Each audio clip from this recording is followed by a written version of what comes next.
Hi guys, शब्दरूप को याद करने के लिए मैंने कुछ ट्रिक्स बनाई थी और इतने ही शब्दरूप मैंने याद किए थे जितने मैंने यहाँ पर लिखे हैं, क्योंकि ये याद करने के लिए बहुत मुश्किल है और आप कोई सा भी एक शब्द याद कर लोगे तो उसमें कौन सा शब्द एग्ज़ाम में आने वाला है आप नहीं जानते। तो मैंने इसके शब्दरूप के लास्ट में जो वर्ड्स आते हैं मैंने उसको याद रखा था।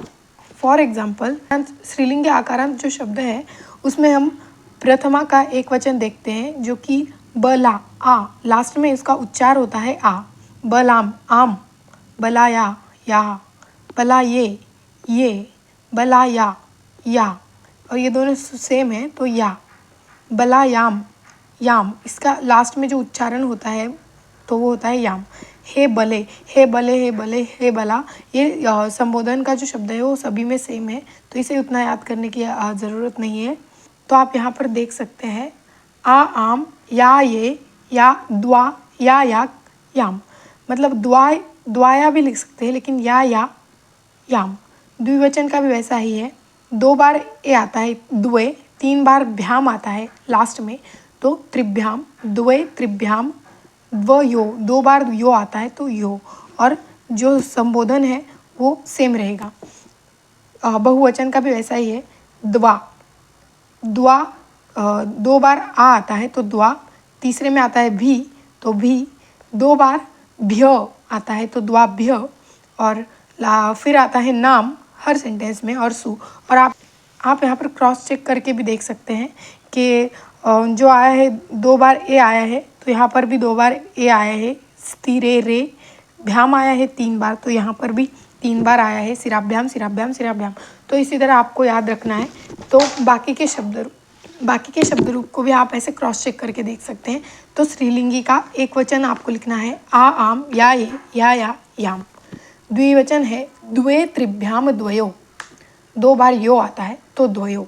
बहुवचन का है द्वाभि द्वाभ्य नामसु, प्रथमा बहुवचन में आता है 2 बार वा, मतलब बस डॉट लगते हैं तो प्रथमा बहुवचन, और द्वितीय बहुवचन में आता है द्वा, तृतीया बहुवचन में आता है भी, चतुर्थी पंचमी षष्ठी सप्तमी, और संबोधन में हे लगाना है और आगे का शब्द एज इट इज़ लिखना है।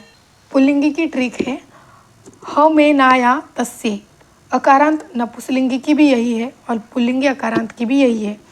तो यहाँ पर है आपका प्रथमा एक वचन, द्वितीया एक वचन, तृतीया एक वचन, चतुर्थी एक वचन, पंचमी एक वचन और षष्ठी एक वचन। तो यहाँ पर आता है पहले सेंटेंस में हो, द्वितीया में आता है ए, तृतीया में आता है एन आता है तृतीया में, चतुर्थी में आता है आय, पंचमी में तो आता है पंचमी में, और से आता है षष्ठी में, सप्तमी में आता है ए, तस्य दिया हुआ है और ये एक जो वेलांटी है ये आप सप्तमी के लिए रख सकते हैं।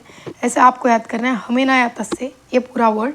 द्वितीया पुल्लिंग के लिए आता है द्वौ त्रिभ्याम द्वयो, बहुवचन के लिए आता है आ आनो द्वैभ्य आनाम एषु। मैंने स्त्रीलिंगी और पुल्लिंगी के ही शब्द याद किए थे, बाकी के मैंने याद नहीं किए थे जो सर्वनाम के हैं। और उसके अलावा मैंने पुल्लिंगी ई उ रु ज त, ये ऑल मतलब इन सभी के लिए सेम था तो ये याद किया था। स्त्रीलिंगी का भी सेम ये याद किया था और नपुंसकलिंगी का भी ये याद किया था, जो कि लगभग सेम टू सेम है। आप यहाँ से देख सकते हैं इस पुल्लिंगी का जो द्विवचन और बहुवचन है इन सभी वर्ड्स का, तो वो इकारांत इकारांत उकारांत उकारांत रुकारांत वो सब सेम है, इसलिए मैंने प्रथमा की ट्रिक लिखी है। स्त्रीलिंगी का भी सेम है, इकारांत उकारांत उकारांत का जो द्विवचन बहुवचन है वो सेम रहता है, सिर्फ प्रथमा चेंज होता है। तो मैंने यहाँ पर सिर्फ प्रथमा लिखा है। प्रथमा पुल्लिंगी में आता है इकारांत इकारांत उकारांत उकारांत रुकारांत जकारांत तकारांत के वर्ड्स जो हैं वो है म ना ये भी आ सकता है, ये भी आ सकता है। आप जिसको जितनी बार रीड्स करेंगे उन वर्ड्स को तो आपको याद वही हो जाएगा। द्वे औ, आ आम या ये, द्वा भी आ सकता है या फिर या सिर्फ या भी आ सकता है, और याम, ये स्त्रीलिंगी के शब्द हैं इकारांत उकारांत उकारांत अकारांत आकारांत के लिए, सभी के लिए। और नपुंसकलिंगी का है जो दिया हुआ है वो प्रथमा और द्वितीया सेम टू सेम रहेंगे, मतलब जो वर्ड दिया गया है वही रहेगा और आगे के ऐसे चेंज होंगे कि ना ना, ना ने, न न, नी। इसमें से कोई भी आ सकता है। तो आपको ये कैसे समझ में आएगा? आपकी रीडिंग्स की वजह से 4-5 बार अगर आपने शब्द रूप रीड कर लिए तो आपको समझ में आएगा कि कहाँ क्या लगाना है।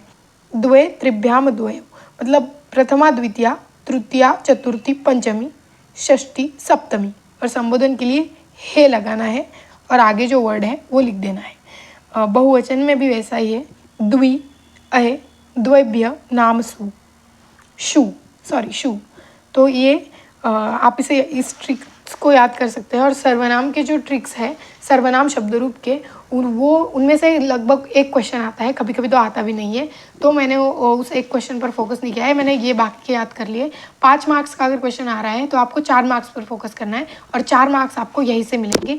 तो इसी ट्रिक को याद रखो, और अगर आपके याद हो चुके हैं तो बहुत अच्छी बात है। Thanks for watching the video and like share subscribe to the channel.